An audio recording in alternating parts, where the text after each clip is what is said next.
حضرت ابو بکر نے بہت ابن مالک رضی اللہ تعالیٰ عنہ سے مروی روایت ہے جو حضور کے خادم خاص تھے، اور یہ متفق علیہ بھی ہے، یعنی بخاری میں بھی ہے، مسلم میں بھی ہے، لیکن تھوڑا سا فرق ہے الفاظ کا۔ تو جو مسلم شریف کی روایت ہے اس کے الفاظ کیا ہے؟ للہ اشد فرحا بتوبۃ عبدہ حین یتوب الیہ، جان لو اللہ تعالیٰ کو زیادہ خوشی ہوتی ہے اپنے کسی گناہ گار بندے کی توبہ سے جب کہ وہ توبہ کرتا ہے۔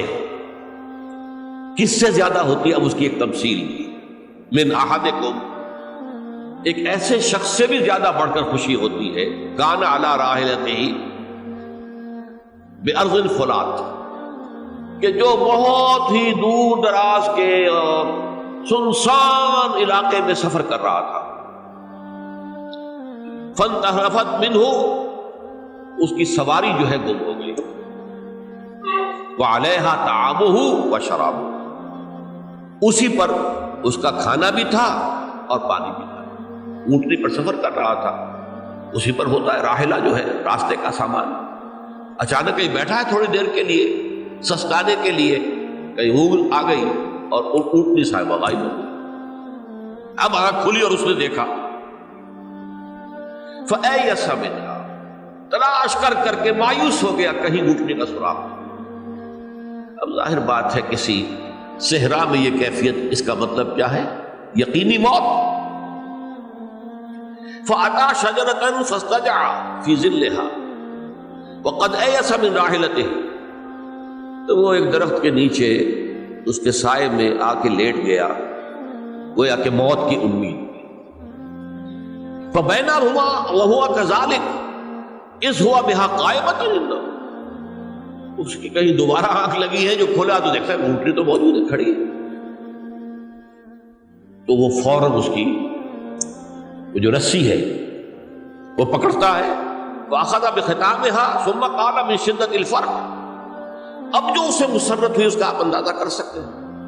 ایک یقینی موت کا معاملہ آ چکا تھا، اور اچانک اللہ تعالیٰ نے وہ کھوئی ہوئی اونٹنی جو ہے وہ واپس دلا دی۔ تو وہ کہنا تو یہ چاہتا تھا، اللہ تو میرا رب ہے، میں تیرا بندہ ہوں، لیکن جسے ہم کہتے ہیں کہ خوشی کی انتہا فرط مسرت میں ایسی زبان لڑکھڑائی، اس نے کہا اللہم انت عبدی وانا ربک، اے اللہ تو میرا بندہ ہے، میں تیرا رب ہوں۔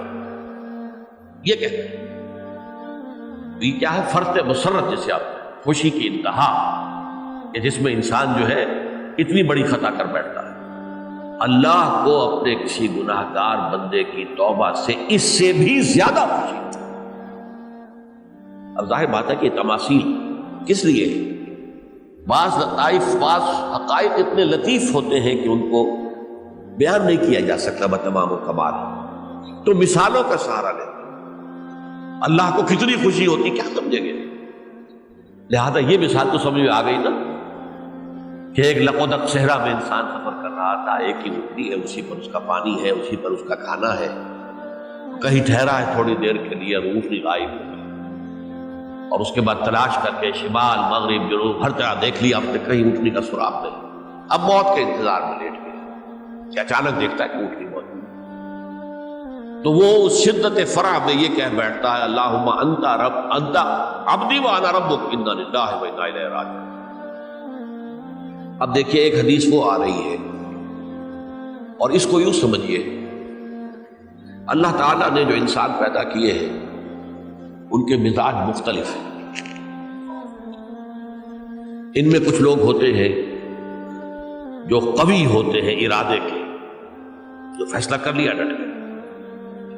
کچھ لوگوں میں وہ قوت ارادی اتنی مضبوط نہیں ہوتی، وہ ادھر ادھر سوچتے رہتے ہیں۔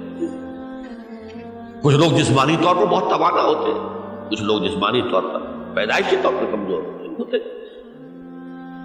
تو اگر کوئی قوت ارادی کمزور رکھنے والا شخص ہے، وہ بھی تو اللہ کی تخلیق ہے، اللہ کا بندہ ہے، خطاؤں کا ظہور ہو جاتا ہے، توبہ کرتا ہے، پھر کچھ عرصے کے بعد پھر خطا کا ظہور ہو جاتا ہے، پھر توبہ کرتا ہے، تو ہم تو یہ سمجھیں گے کہ ایک حد کے بعد پھر اس کی توبہ قبول نہیں ہونی چاہیے، لیکن حدیث سنیے، وعن ابی ہریرہ رضی اللہ تعالی عنہ قال قال رسول اللہ صلی اللہ علیہ وسلم ان عبدا اذنب ذنبا، یقیناً ایک بندہ جو ہے وہ ایک گناہ کرتا ہے، فقال، پھر وہ کہتا ہے رب، اے میرے پروردگار، اذنبت فاغفر، مجھ سے گناہ ہو گیا ہے، مجھے معاف فرما۔ فقال ربہ، تو پروردگار یہ کہتا ہے اعلم عبدی ان لہ ربا یغفر الذنب ویأخذ بہ، میرا یہ بندہ یہ جانتا ہے کہ اس کا ایک رب ہے جو گناہ معاف بھی کر سکتا ہے اور سزا دے بھی سکتا ہے۔ کیا مانی ہوئی؟ گناہ اس نے کیا ہے لیکن جانتا ہے اللہ کو کہ وہ معاف بھی فرما سکتا ہے، تبھی تو وہ اللہ سے معافی کی درخواست کر رہا ہے۔ اس کے اس جاننے کی بنیاد پر، اس کے اس علم کی بنیاد پر، اس کے اس ایمان کی بنیاد پر فرمایا غفرت لعبدی، میں نے اپنے بندے کو معاف کر دیا۔ ثم مکث ما شاء اللہ،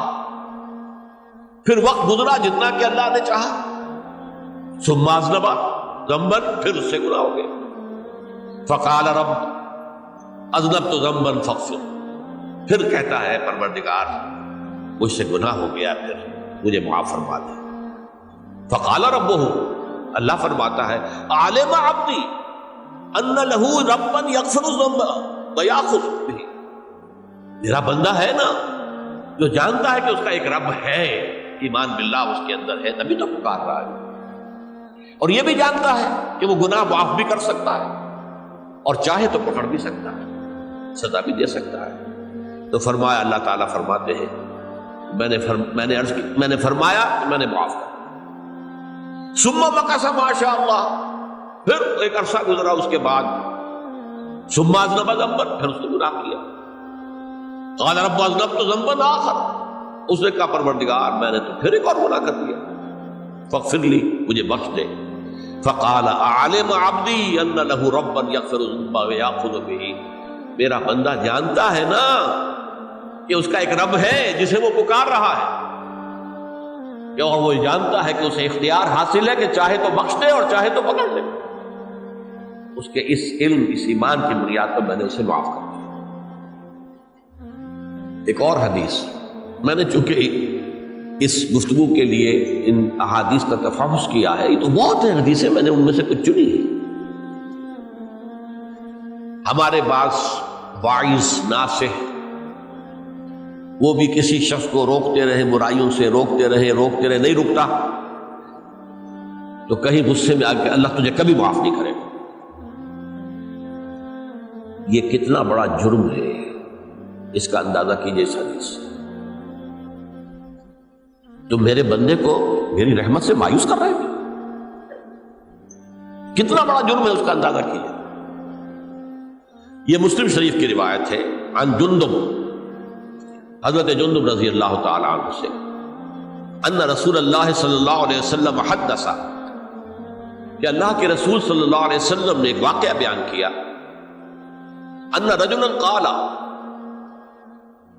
کہ ایک شخص نے یہ کہا، واللہ لا یغفر اللہ لفلان، کہ خدا کی قسم اللہ تعالیٰ فلاں شخص کو کبھی معاف نہیں کرے گا۔ وَأَنَّ اللَّهَ تَعَالَى قَالَ، اس پر اللہ تعالیٰ نے یہ فرمایا، مَنْ ذَا الَّذِي يَتَعَلَّى عَلَيَّ، یہ کون ہے جو میرے اوپر حکومت کرنے والا آ گیا، جو میری طرف سے حکم لگا رہا کہ میں کبھی معاف نہیں کروں گا۔ مَنْ ذَا الَّذِي، کون ہے وہ شخص، الَّذِي يَتَعَلَّى عَلَيَّ أَنِّي لَا أَغْفِرُ لِفُلَانٍ، کہ میں فلاں شخص کو کبھی معاف نہیں کروں گا، قد غفرت لفلان، اس کو تو میں نے معاف کر دیا، وَأَحْبَطْتُ عَمَلَهُ، اس شخص کے تمام اعمال میں نے ضائع کر دیے کہ تم نے میرے بندے کو مایوس کیا۔ یہ ہے جرم کی انکار۔ تو توبہ کی دعوت دیتے رہو، توبہ کے لیے لوگوں کو آمادہ کرتے رہو، توبہ جو ہے اس کے لیے ترغیب دیتے رہو۔